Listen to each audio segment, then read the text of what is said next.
All right, guys, pictures up. Pictures up. Pictures up. Let's roll sound. Rolling. Rolling. Sound speeds. Camera speeds. 2. Awesome. Take 2. Mark. Set. And action.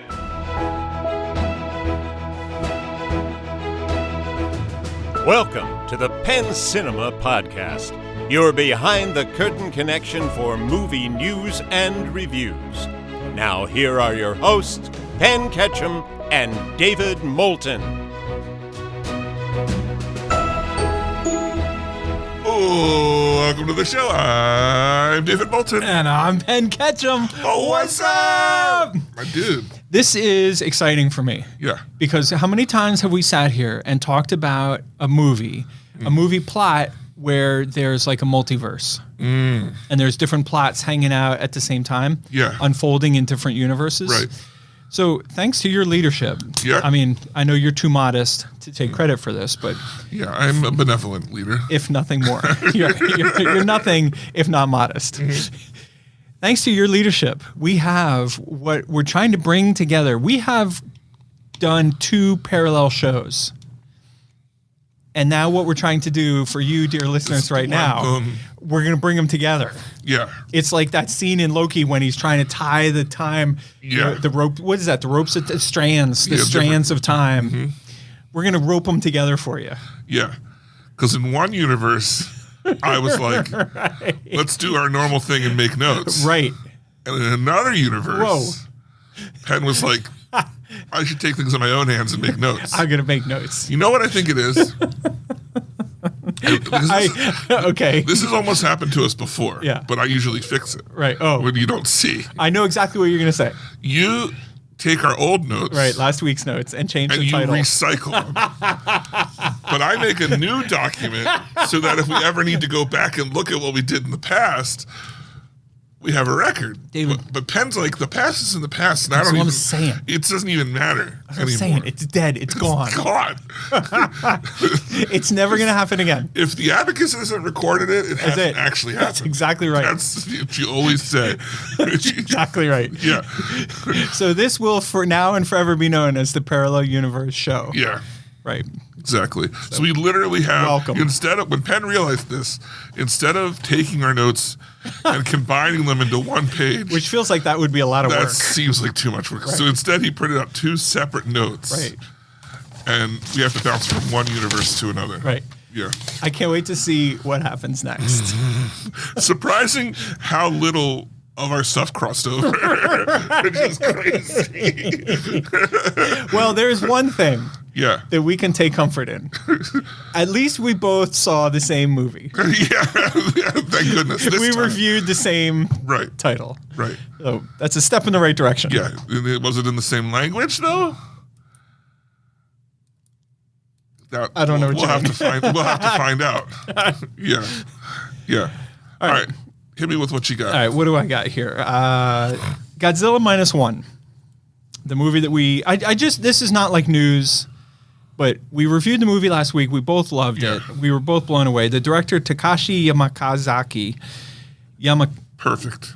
Yamazaki. Japan just called and said thank you. Yamazaki.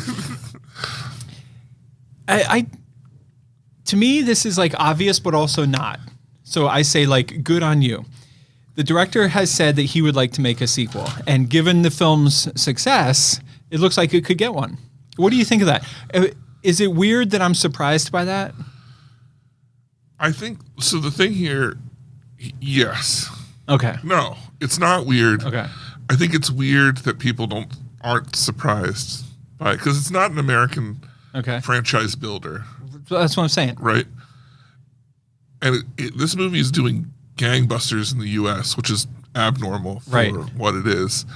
And we're going to review a trailer later in this week where it's like, could it be possible to have one of the best Godzilla movies and one of the most blasé Godzilla movies in the same year? Like, it's crazy. Well, so let me translate what you just said. Yeah. I'm going to tell you what I think I just heard. Mm-hmm. It's a Japanese movie, and Japanese movies typically don't get sequels. But since it's been so successful in America, this Japanese director is now saying, hey, we might actually do a sequel. Right. Well, it's been a long time since Japanese Godzilla movies have had sequels. Yeah. Well, Because they're constantly rebooting it. Yeah, and they're not really called sequels. They're just another Godzilla movie. Right. Right. Yeah. So this would be interesting. And I put a note to myself in last week's show notes that I failed to remind myself, even though I put it in the notes. The ones that you erased. Right. Yeah. Right. Yeah. I went to go look Is for this a note? Doesn't matter. I got other things to talk about. Right. I went to go look at it today, and somehow it was gone. It was gone. It was I dead. can only find this week's I don't know. notes. It's the strangest thing. But let me ask you the question that I meant to ask you last week. We watched a movie, Godzilla -1. Yeah. Did we ever figure out why they called it -1? Yes, we went over it. Oh, we did discuss that last week. Shall I remind you? Yeah. It's -1. It's like a military or a political term. Oh, that's right. That's right. Because Japan gets hit when it's Right. already down. You explained that. Yeah. Yes. So it puts the country in a minus. We're in a -1 -1 state. position. Yeah. But really, they should call it Japan -1, Godzilla +1. Yeah. But, I mean, whatever. Godzilla for the win. I'm just saying. Yeah. GT dubs. Yeah.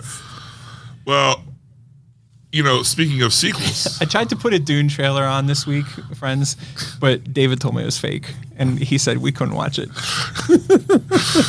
He said we're not allowed watching it. he's like, you didn't know about the new Dune trailer? And I went looking and I was like, there's not been one for 5 months. He's like, Foiled again. Foiled again. So, Dune Messiah. Now, I know how much you love Dune. I do. Great. Dune Messiah is the second book, which will be the third movie. And Denis Villeneuve has come out and said, hey, the script is pretty much, because of all the delays and everything, So was he writing when he was supposed to be on strike? Is that what you're telling me? Shh, don't say that. oh, I mean, what you do in the privacy of your bathroom is your own thing, So, I mean, maybe That was good. That was good. That was good. I picture Villeneuve onto the toilet with a, Gotta get this down. Yeah. So he says the script is basically done. Like they're rapid towards the end, but he said it's still a little bit dependent on whether or not 2 performs, which it's looking like it probably will. But at the same note, he's like, with the timing and everything that's happened with everything, he's thinking he might do another project in between and let it sit a little bit and the hype build up. Avatar style.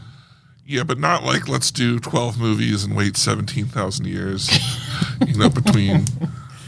But yeah, similar. Just let it simmer a little bit and do it it's done, and then they can take the time on the pre-production side, instead of racing through it. Which I think is a good note. I want to know from those of us who have read the first 3 Dune books. Not a big feat to most people. Right. Easy money. Easy. And I know they're out there. I know that you guys, Austin Atreides, I want to hear from you specifically on this one. Do you think Dune Messiah, because they're like, oh, Dune will be a trilogy. There's Dune Part 1, Dune Part 2, Dune Messiah.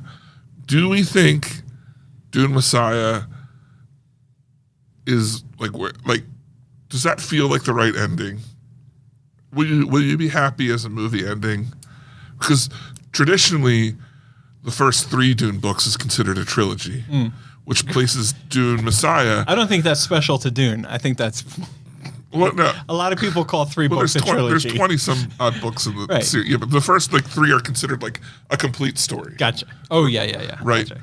So you're saying Messiah is not the end of the 3rd book? No, Messiah is very much the bridge, but because it's very short. So I see what you're saying. And it does have a very this could be the end type end, but when you've read the first 3 books, it's very much just a bridge between book A and book C.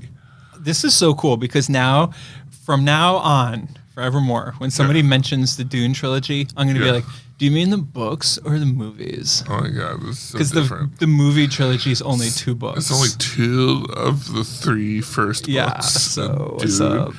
Specifically the 3, written books and not chronological, because those are totally different. Right, and I'm going to be like, the third movie is the bridge Between to the third book. Yeah. That's such an uppity thing to say. A way between point A and point C. Look, there you go. I love when you're talking serious about Dune because you say all the strangest shit. I used to have a podcast that was very serious. I know. And it was very serious about Dune. I know. Serious shit. Someone asked what I was bringing to lunch at the Christmas party. You said all the funny. And I said, they said, you better not say an appetite. And I said, That's a good one. I said, it's been a few years, so I'm bringing a healthy, you know what I say? I'm bringing a healthy expectation of gratitude for me being there. Oh my God. And then they complained, and I said, don't worry, I've got a side of superiority that's well deserved. Oh my God. Okay. Yeah, what do you got? You know who, you and I, Yeah. we suffer from only having so many minutes. But you know who had a shitload of minutes? Who's that? Our boy Norman Lear. He lived to 101. Now, I haven't gotten the calculator out, Yeah. but I suppose that's a lot of minutes. That's more minutes than you and I have. He had. probably could have read the whole Dune book. Let's not put expectations on people. The guy's 101, and his dying wish was, I'm going to start it next week. Chapter 2. David, lend me the book. He was doing great, and then he started reading Dune, and he dropped over dead. I'm not pointing any fingers, David. Oh, snap. But I'm just saying, the guy read himself to death. I'm not saying there's a causality. He took Read 'em and Weeps seriously. Just saying, you know, 1 minute he's reading, the next minute he's dead at the ripe young age of 101 years old. He could have been sleeping. Right. Anyone check? I sleep all the time, and I'm not dead. So there's no link. That's true. There's no link between. There's no link between sleeping and death. Right. I have slept almost every single day Almost. for the last 53 years Whoa. straight. Yeah. Wow. Yeah. And breathing pretty much through the entire. Now I know why you're an Iron Man. Right. Through the entire thing. So I wanted to talk about this guy because Yeah. he's a TV guy. Yeah. He's not a movie guy. No. Although, you know, I guess he's had his finger in various movie projects, but he, you know, really, if you boil it down, he's a TV guy, but he's legend. And I just felt like we needed to tip our hat to him. Yeah. He's a cool dude. Rest in peace, Norman Lear, at the age of 101. And, you know, he did like Sanford and Sons. He did Archie. What was that called? What was Archie? Why am I blanking on that show? On Archie? Yeah, what's the name of the show that Archie was the main character? You know the one. We all know the one. I didn't put it in the notes because it's so obvious. I wouldn't Right. need it. Right. Those were the days. That was the name of the song. Those were the days. That was the name. You know what makes me happy? All the people screaming at their phones right now. Right. Because it's like it's one of the most famous TV shows in the world. Has Archie Bunker. Oh. What are you talking about, Willis? No, that's a whole different show. Oh. No, that's. You just showed how young you are. What you talk about, Willis, is an entirely different show. Sanford and Sons is different. Archie Right. Bunker, Family. It's not. It's All in the Family. Oh. I think is the name of the show. And they moved on up to the... Yeah, moving West on up Side. is a different guy. Oh. It's a totally different show. Well, but here's the bigger question. Who's Norman Lear? Oh my God. I'm so embarrassed for you. Norman Lear is one of the great. He wrote all these TV shows. Yeah. He was a groundbreaking. You never heard of him? I know. Oh my God. My dad is going to turn off the show right now. Or he's going to write me a letter and educate me. Oh my God. He is going to disown This you. guy here. He was a big fan of the show until that time David said, "Who's Norman Lear?" Man, I have never seen this guy in my life. He was on TV? No. He was a famous writer. Oh. He's a literary genius. But he did all these like controversial shows like in the 1970s and he was relevant in the 80s and 90s, but he really made a name for himself. All in the Family, Sanford and Sons. The Jeffersons. Wow. There you go. I mean, So he did write The Jeffersons. yeah. Yeah. Okay. I mean, I could have told you that. Anyway, whatever. He's a literary genius and he was being remembered on the Penn Cinema podcast, Until and we David's realized content. we never remembered David's it. comment was like, "Who?" Who? Hey, I played along for a good time there. Yeah, I appreciate that. Yeah. yeah. Yeah. Something I want you to play Speaking along of with. playing along, Someone I know you're always like, David, when is this person going to be in a superhero movie? right? Because he's tall, Well, he's and by that I mean by tall I mean short. he's sure, yeah, right, and bald, Right. and I guess to some standard muscular, Not Right. to my standard. right? I know some standard. I mean, he's short, so he makes it. Right. You don't need as much. Right. As, yeah. Right. He's got X amount of muscle, but it's compacted on a 5'4" frame. Right, so it looks like it's a lot Right, more. yeah. Jason Statham, AKA Little Man Syndrome. aka Poster ain't got boy. no time for Penn when there's women around. Right. He's not interested in Penn or Right. being in a superhero movie. He said he's not a fan of costume and capes. Although, if the right type of action film came along, he could be convinced. To which I thought, all right, stretch your brain here. Yeah. Good old Stretch Armstrong. Yep.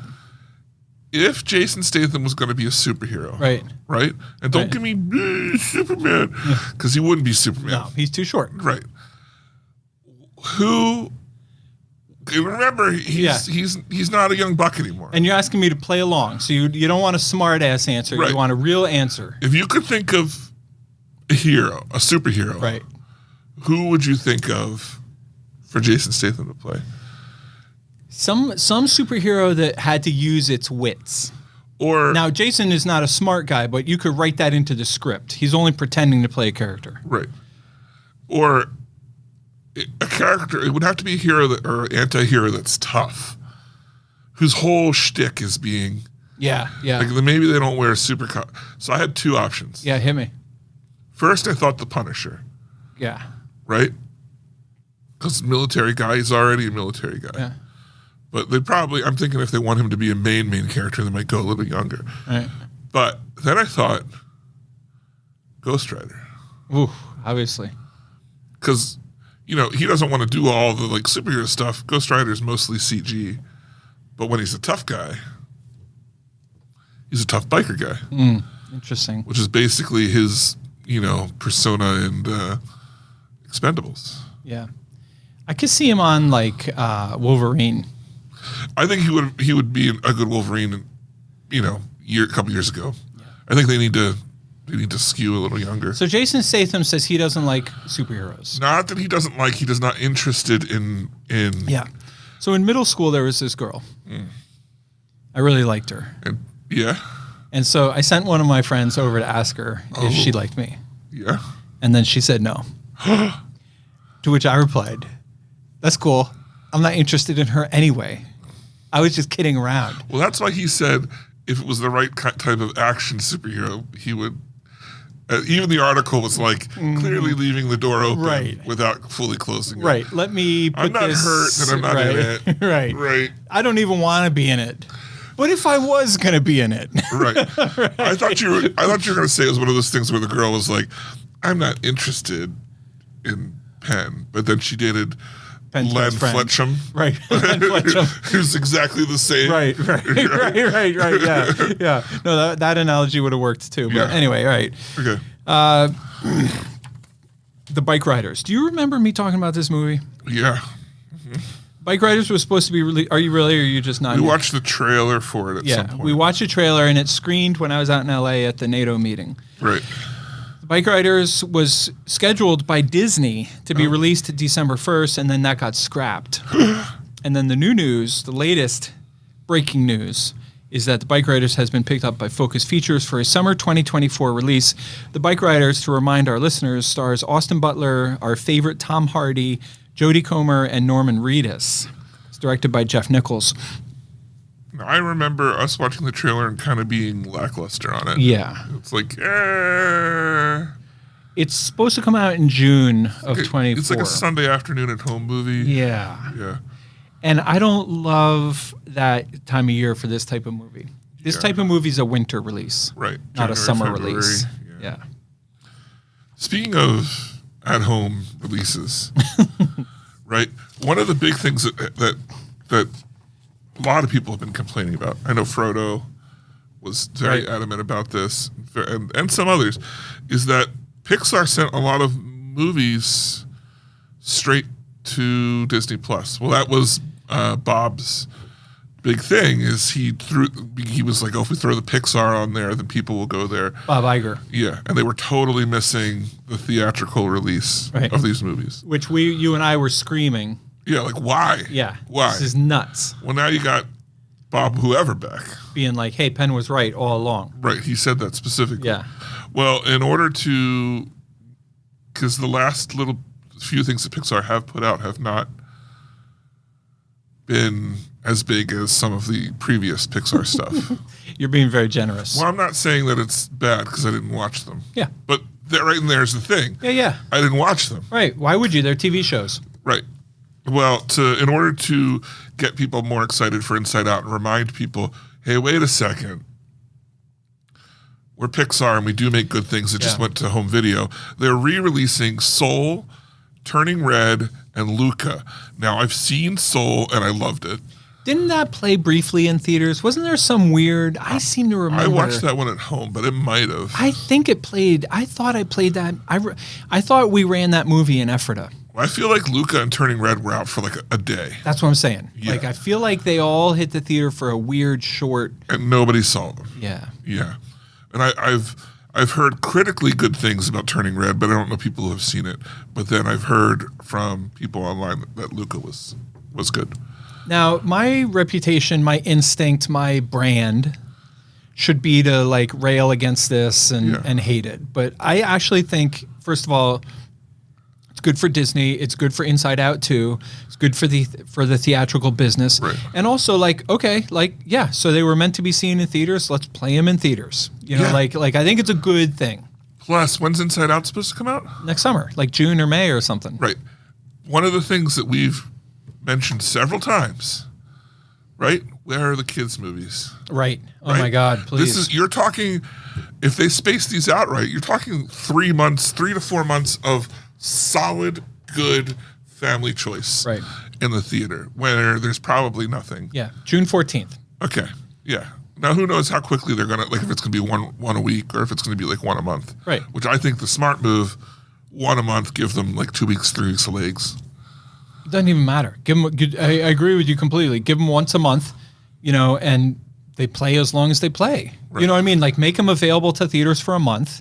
Opening week or 2 weeks can be clean, and then after that, hold them for, show. Yeah. And I will say to their credit that Disney has begin slightly getting a little tiny bit more flexible with their titles. Nice. So for example, we're going to be playing Wish at Penn Cinema through the end of December 31st. Oh. Now, it's not going to be clean. It's not going to be, a typical Disney, old school Disney would be like, it's going to hold clean until 2030. It's going to hold clean for the rest of your life. And they're already, setting the stage to be reasonable with us in terms of like, hey, we want this picture to hold through Christmas. And I do too, because I like kids content in that frame. And so we're working it out. Wow. So that's awesome. Kudos to Disney. Yeah. And that's there's a first. That's all there's one more piece of news. Oh, there is one piece of news? I don't know if you remember when this came in. Wait, hold on. What's this? This came in just prior to recording. Yeah. I was alerted by a crack member of our crew. Oh, is this our week? Is this our holiday schedule? No. Well, that too. I'm going to get to that next. Okay. But I was alerted just prior to our holiday schedule. I was alerted by Kevin that any trailers that you watch on Screen Culture are fake. What? The YouTube channel Screen Culture? Yeah. What? I know you didn't know this. I didn't. So I wanted to share it with you. That's where I saw my Dune 2 final trailer. Right. Right. I was so pumped. Now, let me ask you this, David. Yeah. This is my first time that I'm hearing about this. And obviously, this is old news to you. It wouldn't be an existing YouTube channel if people didn't go to watch it. Oh, yeah. Are there entertaining things on this channel that are worth watching, or is it all just like literally garbage? It's all fake trailers. No, I understand that. All right, so they're all fake trailers. We just reported that just moments ago. Yeah. Cutting edge. But they're good at making fake trailers. That's what I'm asking. Like, is it worth exploring? Is it fun? Is it fun? No, it's not fun because not if you're able to tell a fake trailer from a real trailer. Okay. So you might have a blast. Yeah. All right. Speaking of our holiday schedule, so next week we're going to record like normal. Right. We're going to watch Wonka. Can't wait. It's going to be great.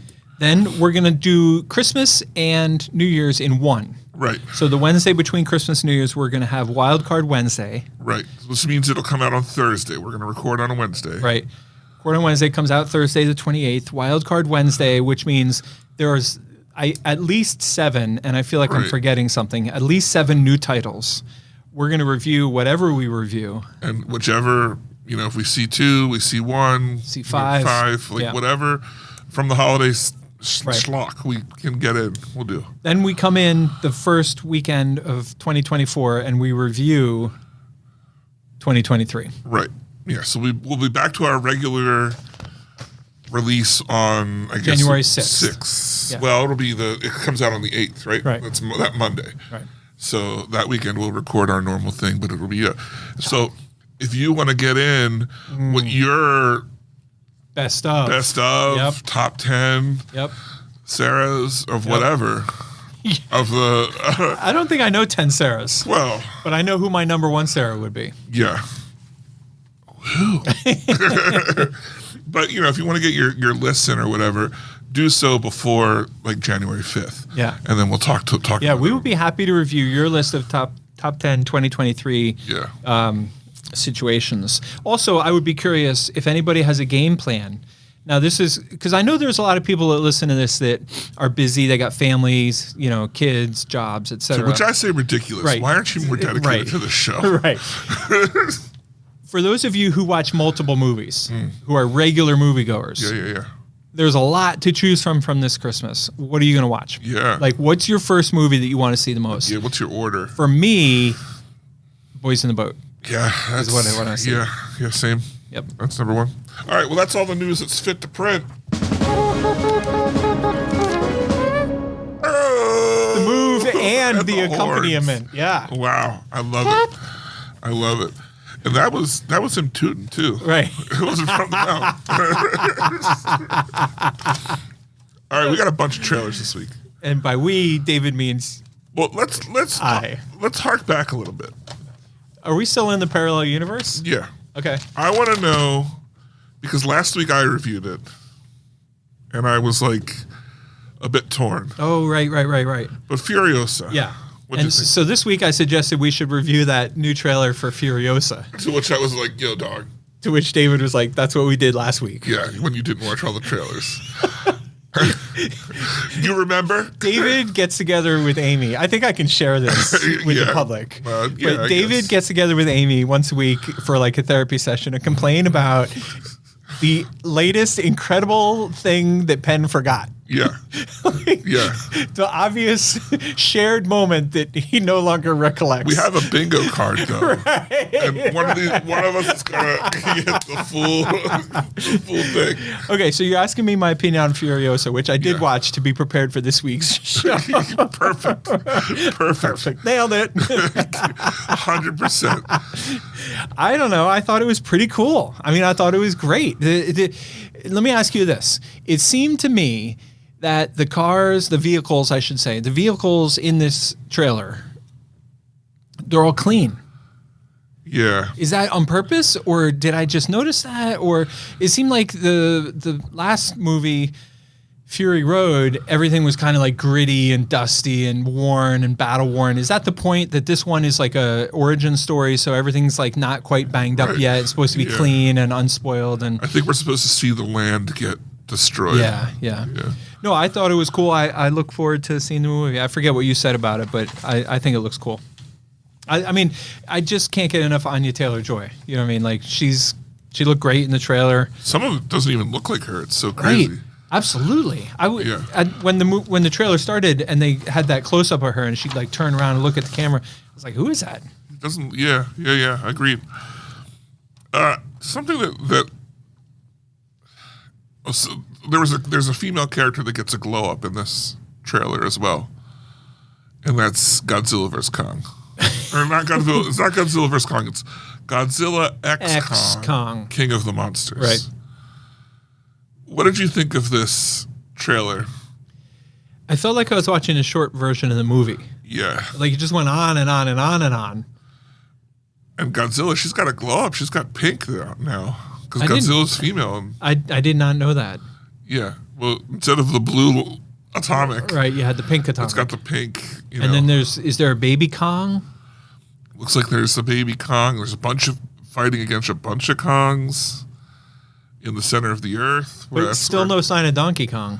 That's what I'm saying. Where's my Donkey Kong? Where is Donkey Kong? Why is there not they got Super Mario, right? Yeah, well, he was in Super Mario. Yeah. So he needs his own. It was a crossover. Yeah. He needs a spin-off. Yeah, that's how you do it. I don't know. The Godzilla vs. Kong X-Kong trailer was like super cool, but also as a trailer, like let's critique. So there's two questions. Are you excited for the movie? Yeah, sure. And then let's critique the trailer. It seemed disorganized. It felt like it was just all over the place. It's one of those things that's like, well, I watched this movie, yes. This trailer didn't entice me or turn me away. I was going to watch it no matter what. Absolutely. But it is one of those things. You watch this trailer after seeing Godzilla -1, and it looks incredibly disappointing. Right. Comparatively. Yeah. You're like, man, you would have thought this is what I want. The monsters running around real fast, destroying everything. Right. Turns out I want the real slow, goofy looking monster. turns out. Yeah. Who would have known? Yeah. Next up is Mayhem. And I pronounced it like that to account for the exclamation point that is part of the title. Yeah, this is a movie by I think they made the guy who made The Hitman. John Chu? Is it John Chu? I don't know. But he's done a lot of things. My thing is, I was like, oh, this action looks pretty rad. It's your normal revenge movie. But what really turned me off is like, towards the beginning, he's like, I don't know if it's part of the song or if it was a quote from the main character. He's like, you barked up the wrong tree or something like that. And they're like, oh, that's a real tough saying. But then it comes towards the end of the trailer and he's like, that's right, you barked up the wrong tree. And I was like, oh, I don't know if I like that. This movie bugged me a little bit because it's from IFC. And remember I was telling you I saw the trailer and I couldn't remember where I saw the trailer. I saw the trailer because they were pitching this movie and I was like, oh, okay, let's see. And IFC, I think in the past I've said on the show, like I really like them and they make good movies, et cetera, et cetera. But they are kind of on a losing streak. Yeah. They have had a bad run. They'll put a lot of things out. Yeah. Yeah. So take this one with a grain of salt. Mayhem. Yeah. All right. Next up, we have a movie called Baghead, which stars the girl from who plays Cersei in The Witcher. Yeah. I didn't see this trailer. It's a horror with it had an interesting concept. The concept is this girl's father dies and leaves the estate to her. With a video of the estate, he says, you have the estate, but it comes with some things. You have to be the caretaker of some things on the estate. And he's in the basement. There's this, I forget what he calls her, but there's this lady, and she has this witch, and she has the ability to let you speak to the dead. And you can go to her and request to speak to anyone, and she gives you 2 minutes. But after those 2 minutes up, you're hers. And the big thing is you can't let her off the property.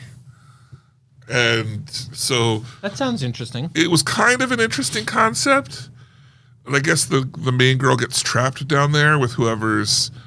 Well, I don't know why anyone would go down there to talk to her if there wasn't at least some people who came back and were like, I was able to talk. I don't know what it is that like what she takes as a payment or whatever. But yeah, that was the premise. I would like to talk to the dead, but not to risk my life. Like there's no scenario where I'm like, hey, if my life's going to be in danger, but yeah, I'd really like to say what's up. Well, it was like a guy wanting to talk to his wife, and I don't know if it's like you have 2 minutes, and if you don't leave before those 2 minutes are up, then bad things happen. Right. Or like what the or if there's some kind of other price to pay. Right. I mean, I was watching it, but I was more listening because me and these spooky things, we don't go together very well. So yeah, but You're like carrots and Oreos. right. So speaking of spooky things, There's nothing spooky about Bob Marley, One Love. this movie looks great. I cannot wait. And this is the kind of movie where, okay, let me back up a second. I'm a huge Bob Marley fan. What? Yeah, You. I know. It's hard to believe. Shocking. You. The fan of the Grateful Dead. The very same. I don't know how to take this. Bob Marley and Grateful Dead, unlike Oreos and carrots, they go together like Oreos and a glass of milk. Like it's just too good. Now you're going to tell me that you've probably listened to both this and the Grateful Dead with Mary Jane. I'm going to say, in all likelihood, yes. And when I say in all likelihood, I mean absolutely. Definitely. Right. Yeah, I don't know. This is so. Anyway, I was getting ready to say, this is one of those things where as long as the music is good, I'm going to love this movie. But I'm still waiting. Like, there's a chance. Like, do you remember that Jonah Hill and Martin Scorsese started a project to make a movie about the Grateful Dead? Oh yeah. Jonah Hill's going to play Jerry Garcia, etc. Yeah. That movie is high risk for pissing me off. Right. You know what I mean? Yeah. Very high risk. It's Martin Scorsese. This is going to be 4 hours. That's like the opening to a Grateful Dead. That's the first half of a song. Yeah. So I think I don't feel quite as passionately, but I think there's a risk of like, I hope this movie's good. Yeah. I'm with you there. What did you think as far as a trailer goes? I felt like it was a lot of stuff that we'd seen in the previous trailer. Yeah. It's enough to entice me to want to know more. Right. And I think that's all it really needed to do. Yeah. Yeah. Next up, we have. Oh, did you want to say something else about No, go ahead. Bob Marley? No. You sure? Yeah. Because it sounded Bob like our next trailer. My trailer. But did I ever? Bob Marley? I was. It's just. Also, my trailer of the week. Yeah. I.S. stands for International Space Station. And this is my trailer of the week. This is one of those movies, in my opinion, that's like incredibly simple. Super high intense. Oh my God. Like stressful. So stressful. Yeah. And I love a movie like that where the premise is so contained. Yeah. You know, it just you walk us through the trailer, but I thought it looked awesome. So the ISS is a joint Russia and U.S. Space station where, it's manned by multiple countries. Cosmonauts and astronauts Right. alike. I think in real life there might be some other countries up there too. Right. I could be wrong. No, I think you're right. Yeah, but in this scenario, it's cosmonauts and astronauts, and everyone's really, science brings brings people together. Yeah, and the culture of the space station has always been kind of like the Olympics, right? Kind of like the UN, like sports brings people together, science brings people together. There's no politics. There's no we're all up here doing the same thing. Right, and these are just regular scientists, people, not like uber nationalists, right, or anything. And then they're looking down on Earth, and the nukes start going off in Russia and the U.S. And then, final broadcasts come in, and both sides basically secure the space station for your country. And so now these friends in this already volatile environment, looking down, seeing their countries being destroyed, have to decide: do they stay peaceful? Do they try and maintain the peace, or do they take over like they're supposed to? They start backstabbing. Well, the trailer would lead you to believe that they start backstabbing. Yeah. I mean, obviously they're going to have to. I mean, that's the only flaw with this movie is that that in the real world they would have stayed together. They would have been like, "Oh my God, everybody's dying. Look what that brought." Yeah. And it's up to us to be a better example. Right. Yeah. Maybe I bet you that's where the movie ends. It might. Well, yeah, I bet it's probably just a lot of tension, and at the end is when all the action could be happens. But anyway, ISS, that's my trailer week. Same. It's trailer of the week. So that's the name of the movie. Yeah. ISS. Right. Yeah. Next up, we have a movie called Race for Glory, Audi versus Lancia. Is that how you say that? I don't know. I didn't see the movie. Never heard of it. Heard of Audi. That's a car. Yeah. This is another, like, this happens every now and then where, like, one studio's like, you know what, let's make make a drive movie. Right.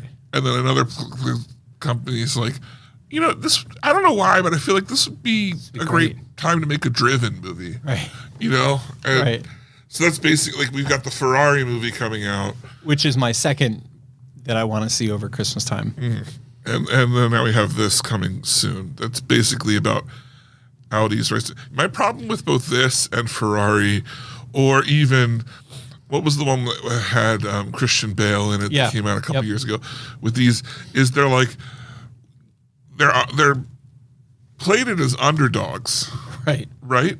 But then the people who are the underdogs are these top of the line, worldwide mega superstar companies. Right. And it's about how they became them, but it's just so hard for me to empathize with, you know, it's like, Ford, man. Like, Right. are they going to make it? Oh my God. GE? Right. I hope How are they going to revolutionize things and not get taken out? Right. Comcast? The issue with this movie versus the other ones that you mentioned, and this show, whatever. I know this is no way to judge a movie. Yeah. But my problem with this movie is I've never heard of any of the guys in it. Yeah, there's that too. So like, the topic is interesting, but is it interesting if you're not a car guy? So here's my thing. The main reason I want to see Ferrari is because Adam Driver stars in it. Right. And I love him. You know what I mean? He does great movies. Did you see him on SNL this week? No, I did not. I think it was last week. He, like, had this really long opening, and he's like, well, see, there's a skit at the end I don't want to do. And he's like, I'm just trying to, like, keep this going so we don't have to do the skit at the end. That's great. Yeah. So, whatever for this movie. Race for Glory, Audi versus Lancia. Lancia? Last but least, the seating. Did you watch this trailer? No. This is another interesting premise Oh, okay. for a Scary Times movie. Ah. A guy wakes up in a giant hole, I like it already. and at the bottom there's like a little house, like a plantation with like a garden in the desert. And the walls are like too high to get up. And he's like, he doesn't know how he got there.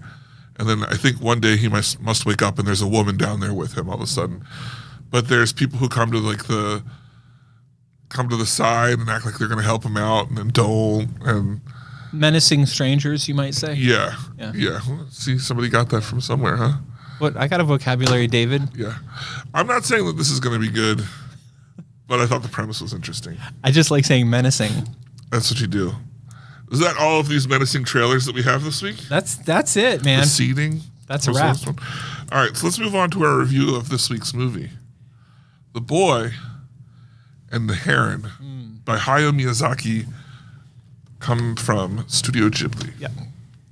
David, I thought this week what we would do, if you would like me to, as a service Oh, to you and to our listeners, would you like me to recap what happens? I would also, let's start off with what language you saw this in. English or Japanese? Is this a trick question? No.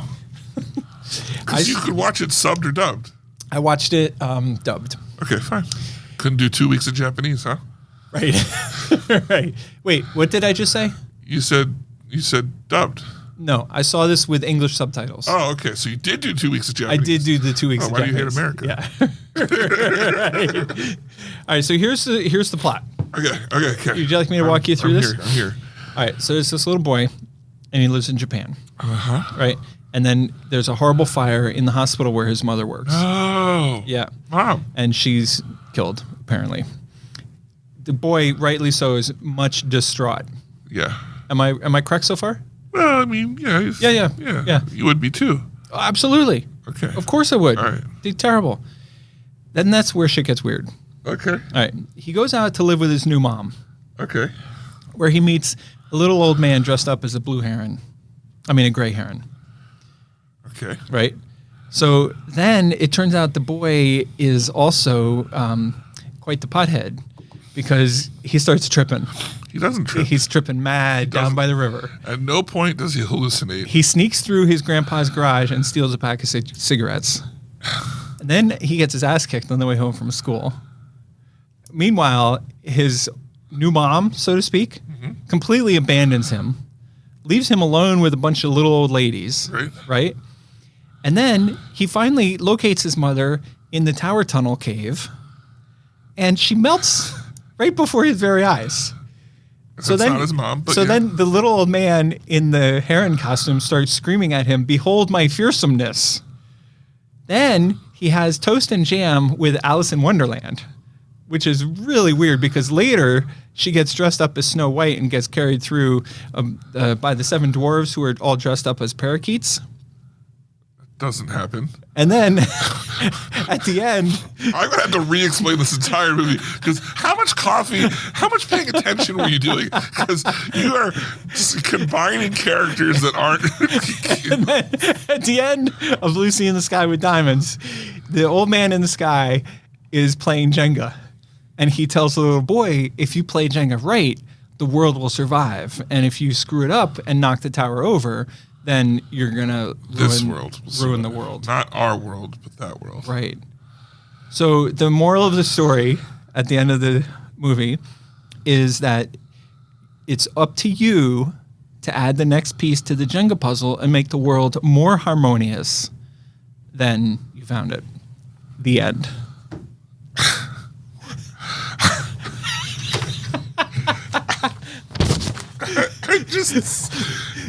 You're welcome. David, I think the words you're looking for are thank you, Penn. I see this brilliant masterpiece in a whole new light.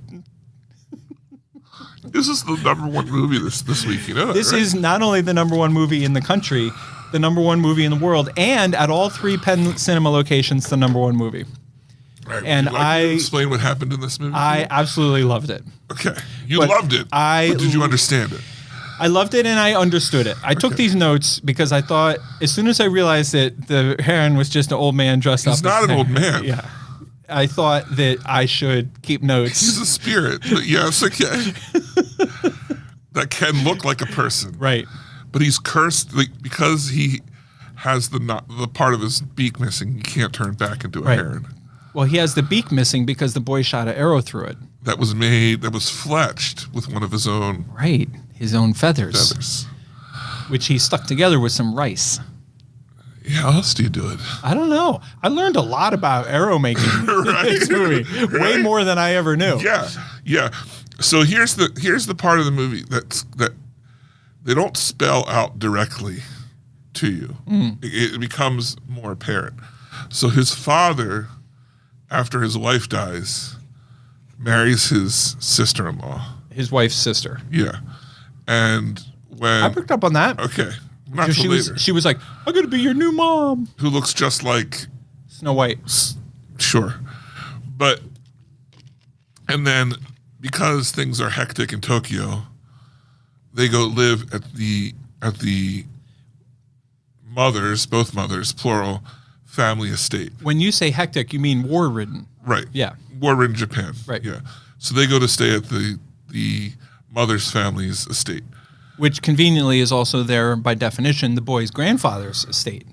Yes. And his great uncle's estate. Right. And so his great uncle went disappearing in this tower on the estate that they have hence covered up. His mom went in it and disappeared for a whole year. Right. And came out and didn't remember had not anything. aged a day. Right. And did not remember anything. So anyway, it's kind of a thing of where his family is really tied into this parallel world created inside the tower that's not real, and his uncle is obsessed with creating the perfect world. Perfect world doesn't exist, son. Right, and to which he is like, I don't want to do this. I don't want that life. and he leaves, and he winds up making friends with a young girl in there who turns out to be his mother as a kid, because time in there is like all at the same time, and then you can leave whenever. So I like the first like little bit is how the old woman went in with him, and then he met her in there, and she was much younger because apparently she had gone after the mom when she was younger, Right. and entered then, so she couldn't be there twice. Yeah. Yeah, it gets a little confusing. I absolutely love this movie. I understood even though it's fun to joke around about it, I understood what was going on. But I walked out of it and I thought to myself, this movie absolutely requires a second viewing. Yeah. And I saw it in Japanese with English subtitles, and I'm going to go watch it a second time dubbed. I watched it dubbed just because of timing wise, Yeah. my choice of what I was going to see. And I thoroughly enjoyed this movie. Yeah. I don't think it's the best one. Like Howl's Moving Castle is still my favorite, but this is like, it's up there. It's not top 3, but it might be top 5. How many are there? Well, it depends on what you look at. There's Hayao Miyazaki films, and then there's Studio Ghibli films, which is the studio that he and his son make movies at. And if you look at the studio, there's like 12 or something. There's some really good ones: Spirited Away, House Moving Castle, Princess Mononoke. Well, you have every year. Yeah, we have them. Ghibli Fest. Yeah, It's great. yeah. So And every year I don't go, right. but now I'm going to start going. I loved it. Yeah. I was into it. Some of them are not as good as others, but some, Right. No, I was into it. Anyway, so best movie I've ever seen. Best movie I've ever seen. Yeah, Absolutely. So, okay, so next week we're going to review Wonka. Are you on the same page as me in terms of like, and I know that like you and I only have so many minutes. Right. Are you seriously going to come back and watch this a second time? Like if you get the window, you would though, right? Or you might wait till you can watch it at home. Well, here's the thing. I was invited to go see it again with a group of people Yeah. this weekend, but they're going to see it dubbed as well. And so I'm not going to go see it 3 times. So you've already But- seen it dubbed. Yeah, so if I go see it subbed, I don't know. Yeah. It's one of those hard things where there are plenty of shows of both, but it's just kind of like sometimes you just pick the one that works for your schedule. Yeah. So it's up in the air. Yeah. I would totally watch it again, and I'm really curious to watch it because I prefer Howl's Moving Castle subbed. Yeah. What platform do you go to watch the rest of these? I think they're on Disney. Okay. Yeah. All right. So anyway, sorry Disney to or interrupt you. HBO? Yes. Next week is Wonka, HBO. I'm sorry, HBO might have them. HBO, which I'm looking forward to Wonka. Are you? Oh yeah. Now that Frodo put me at ease about the whole like magic thing, Right. I'm good. Cool with that. Yeah. All right, let's get into listeners' notes, questions, answers, comments, so forth and so on. We had 2 quick ones this week. I'll take the first one. So our boy Tony Baloney, you know, David, it's just nice. Right. Just saying, you go through this world and people say stupid stuff to you. Right. And it's nice when your friends have your back. Right.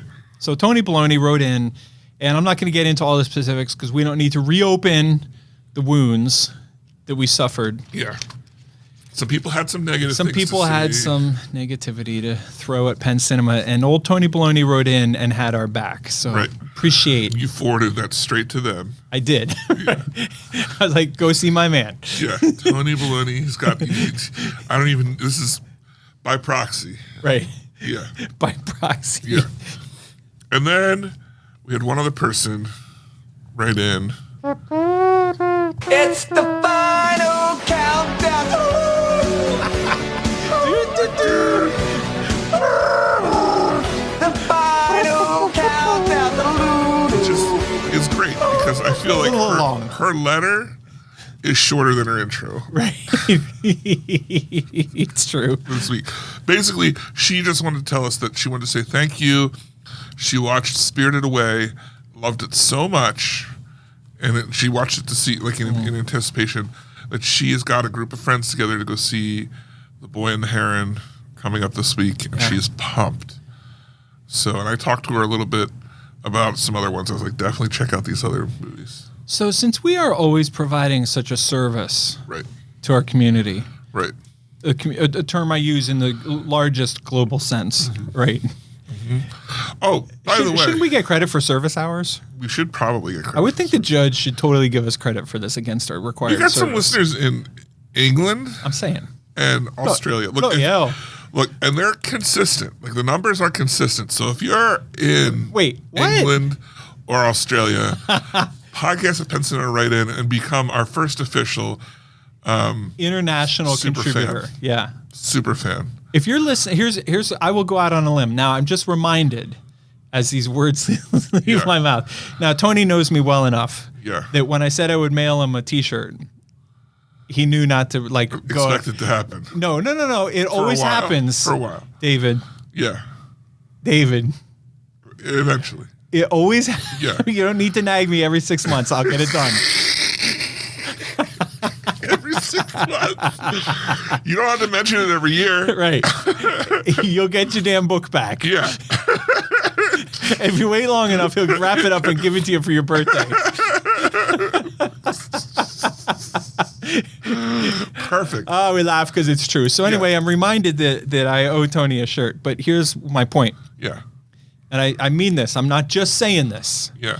If you write me from England or Australia or, frankly, any foreign country, I will pay the international postage to send you a T-shirt. Whoa. Absolutely. I would love to do Whoa. that. Yes, That's how much it would mean please. to me to know that there's some Yeah. bloke sitting over in Liverpool. Yeah, and not you're from here No, that doesn't count. unless you're living there permanently. Doesn't count. Yeah. I live in Mannheim, but I grew up in Bloody Hell. Nobody even No. from Mannheim And I'm lives in on a Bloody cruise, Hell. you know. Right. I'm on a cruise, right? Yeah, I want to be like, I currently live in Bristol, England. You really want to impress me. Yeah. Show me the bill that you money. pay the translator every week to translate the Penn Cinema podcast to your language. Perfect. Perfect. Yeah. All right. Podcast at PennCinema.com. That's the best way to get in touch with us and talk further. Penn, what's going on with you outside of the theater? I mean, this is the season for the reason to the To the hippity hop hop to the hippity to the hip hop Yeah. hippity hop. I took some advice from one of our listeners, and I can't Whoa. remember who it was, but one of our listeners wrote in and said how much she was enjoying Monarch: Legacy of Monsters. Oh, I believe if you had a sister, That's what I'm saying. it would be your favorite one. I would be. I think so. Yeah. Anyway, I followed her lead, and I'm watching it. Whoa. I'm into good? it. It's here's here's the thing. No, I don't think it's very good. Oh. The acting is terrible. Yeah, but you're into it. There's all kinds of plot holes. Shit just jumps from one to the next, and there's all kinds of weird things. Perfect. But I love it. Nice. Like I'm all in. Nice. You know what I mean? Like I love their. I don't know if I'm following it correctly. There's at least 2 generations. There might be 3 generational storylines. You know what I mean? Unfolding at the same time, and I love that how it sort of hops back Yeah. and forth. And I love the beginning. John Goodman throws the bag into the sea, and the sea turns up in some guy's safe, who turns out to be like his grandson, I think, or maybe it's him from an earlier life. Or no, I don't know where it is, but anyway, it's cool. I'm into the show, so I appreciate the tip, and I'm into it. Also on Apple TV, I'm watching Slow Horses. Like mentally challenged horses? No, the name of the show is Slow Horses. It's a spy. Who's the guy that played the police chief in Simpsons? in Dark Knight? Oh, Gary Oldman. Gary Oldman stars. He's unrecognizable because they got him greasy and homeless looking, but it's a great. I know that's not his default. Right, could be his default. I also watched the new movie that was released last week called Eileen. Oh. Remember we talked about this? Yeah. How was it? Terrible. Oh. Jason and I, Goonies Jason, Encyclopedia Brown and I had the same opinion of this movie, and here's what we both said. It's beautiful. Like in this in the cinematic sense. Right. It was really well made. Yeah. But it was kind of boring, and then all of a sudden there's a twist, and then it's over, and now you're done. Like it was flat. I feel like I've gotten that review on my Tinder profile. I also rewatched Scarface, which of course I've seen a bunch of times. And I was reminded that Scarface has a lot of, like, it's not, there's a reason why Scarface never turns up on my like top 10, top 20, top 40 favorite movies. Yeah. Because it's not that great. The only thing that's great about it is the final scene when he says, "Say hello to my little friend." Like that's the only part of the movie that's good.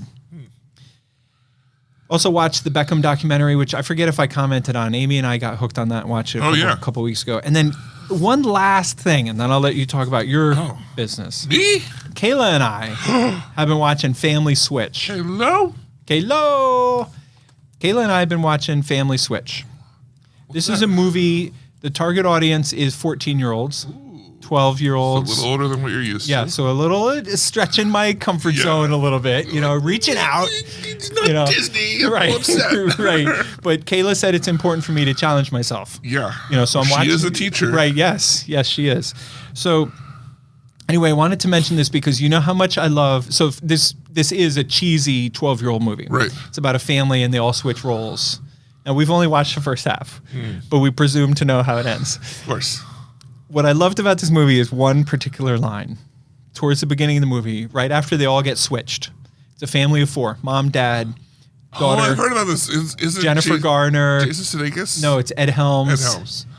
Same guy. A daughter, right. Daughter, son, a dog, and a baby. The dog and the baby get switched. The father and the son get switched. The mom and the daughter get switched. And in the kitchen, the morning they wake up and they're all switched and they realize it for the first time, the dad goes, "This is a unique and original situation that has never happened to anyone before. Nobody ever wakes up big." And then the other girl goes, "Yeah, this is totally freaky." And then the other girl goes, "This is like I'm 13 again." And then there was like one other, like they had a bunch of like a very self-aware moment, where they were making fun of themselves for being such a corny premise. But and the dog said woof. Right, exactly. But it was great. I mean, it's one of the I'm not even recommending it to anybody. I'm just saying me and Kayla are watching it, and when I say watching it, it's on the television while we're sitting on the couch having snacks and It's one show or a and on our series? phone. It's a movie. Okay.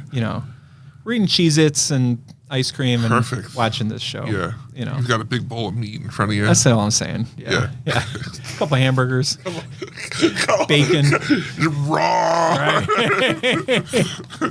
All right. Try to top that, David. I can't. You can't. I can't.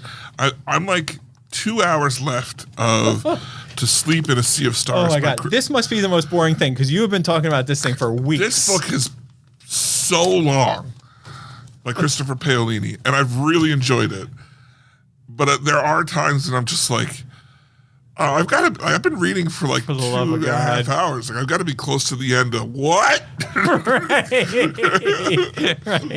I haven't moved at all. Right. How long can I be at 90%? Like, is this going to jump to 100? my God. Anyway, but it is pretty good. Rewatching Stargate Atlantis, as I mentioned before. Last week, I watched the second new Planet of the Apes. I think it's Rise. Oh, the movie? Yeah, we're watching through them at my movie night group. Yeah. And everyone's loving these new Planet of the Apes. Like we're What's not to love? the 4th one coming soon, baby. Did you notice it in Godzilla X Kong?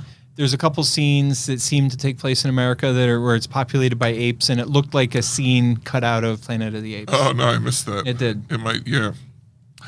And then here's the big one. Oh boy. Let me sit down first. Got him. Cat. My boy Doctor Who is back. Oh, thank God. Doctor Who. It's My God. It's like mega back. It's so good. And here's I like how you're whispering. here's the problem, right? Yeah. Here's the problem with Chris Hall Productions' wife. Oh my God. Calling Sarah. Oh out shit. right now. She's like, "Oh, Chris, I love you. I want to watch this show with you, but I'm going to take 7 years to do it. So who do I have to talk to about this Nobody. show? Nobody. Right. And I Right. can't talk about it and spoil it for him. No, you can never agree to watch a show with your wife if it's a show you really want to see, because you might never see it. Yeah. Well, they finally watched the first episode 3 weeks late. Bastard. I know. I'm like, the big thing happened Right. in the last one, and I'm like, where you get? But no. Instead, I'm doing the good best friend thing. I'm cut my tongue off. Yep. I'm not talking about it. Yep. He better be so thankful that I even remember what happened in it. What he ought to do When is it comes watch around. it and then watch it again with his wife and pretend he hadn't watched Oh, it. yeah. Not even I would wish that upon him. Oh boy. We all know our limits, and That's- that's crossing a dangerous line. I can't recommend that. So anyway, Doctor Who, I want to talk about it. So if you've seen it, let's talk about Doctor Who. David's taking out personal ads, not to go dating. No. Just to talk to somebody about Doctor Please, Who. someone, anyone. He called me up the other day and I was like, nah, I'm not your guy. Not your guy for this. It's, but it's on Disney Plus now, and you're like, It's football on. foot, sports. I can't believe it. I know. Anyway, all right. So Brutal. next week, Brutal. Wonka. Willy Wonka and the Chocolate Factory. Yeah. Nope. Nope. It's the story of how how Willy became Wonka. You know what I got to show you when we're done What? with this?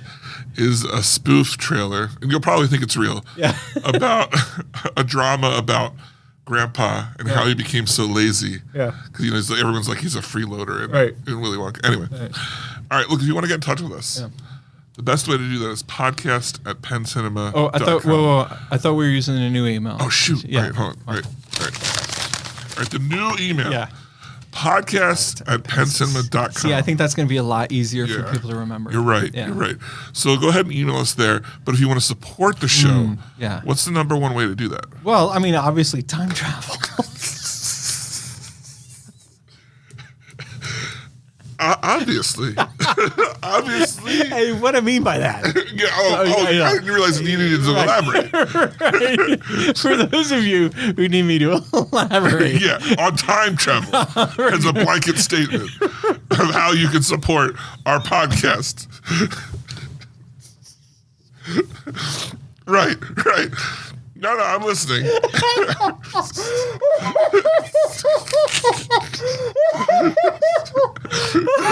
Oh, God. I don't know. What's the number one way to support the show? Flying airplanes. What I mean by time travel is what you want to do is you want to travel ahead in time, find some poor bastard who has not seen the show or heard the show ahead, and then travel back in time and course correct that person's poor life and save them from not having heard the podcast by arranging for them to listen to it. And clearly the first place you want to look is hospitals because they're probably like dying of boredom. Right, bored to death, like Norman Lear. Exactly. When he started reading Dune. No. And it killed him. He's just sleeping. He's just sleeping. Who's Norman Lear? My mom said he's sleeping.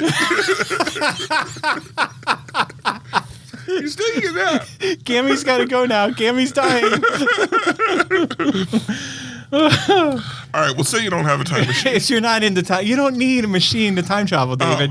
We've been through this. Just sheer will. Right. Yeah. If you're not into time travel, Yeah. because you're like chicken or something, then just that's your problem. Yeah. But you can still support the show.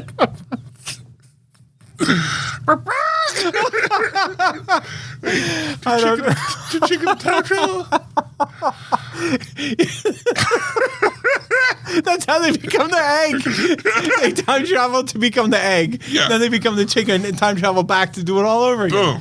That's why nobody can figure out which came first. It's Because it depends when you ask. called the grandfather paradox. It's when you ask. Yeah.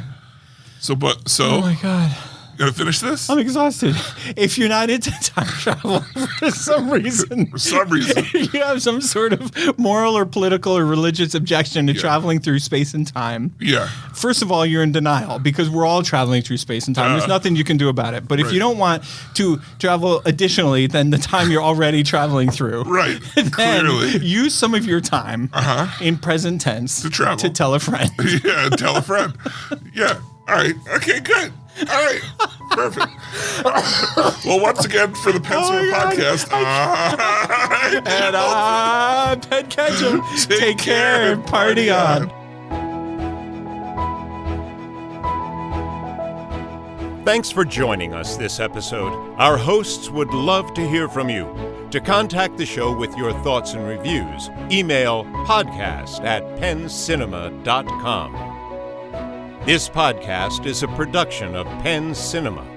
Escape to the movies at Penn Cinema, featuring crisp digital projection, killer sound, reserved seating, and premium power recliners. With locations in Lancaster, Pennsylvania, Wilmington, Delaware, and Huntington Valley, Pennsylvania. Showtimes and tickets available at www.penncinema.com.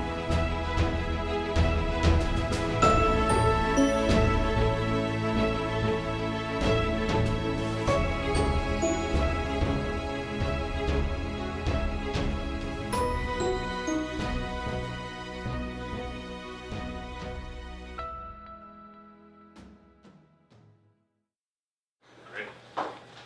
That was awesome.